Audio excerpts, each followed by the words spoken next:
প্রিয় দর্শক, জাতীয় পরিচয়পত্রের এনআইডি ছবি ও স্বাক্ষর পরিবর্তনের সম্পূর্ণ পদ্ধতি আর কোথায় আবেদন করবেন? আপনি যেই এলাকার ভোটার সেই এলাকার সংশ্লিষ্ট উপজেলা বা থানা নির্বাচন অফিসে সশরীরে উপস্থিত হয়ে আবেদন করতে হবে। এজন্য আপনাকে সংশোধন ফর্ম 2 পূরণ করে জমা দিতে হবে। সরকারি ফি কত ও কিভাবে জমা দেবেন? ছবি ও স্বাক্ষর পরিবর্তনের জন্য সরকারি ফি 230 টাকা মাত্র।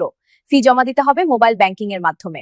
বিকাশ বা রকেট থেকে এনআইডি ইনফো কারেকশন অপশন নির্বাচন করে পেমেন্ট করতে হবে। বর্তমানে চালানের মাধ্যমে ফি জমা দেওয়া যায় না। আবেদন করার পর কি হবে? আবেদন জমা দেওয়ার পর সংশ্লিষ্ট নির্বাচন অফিসে সরাসরি আপনার নতুন ছবি তোলা হবে এবং নতুন করে স্বাক্ষর নেওয়া হবে।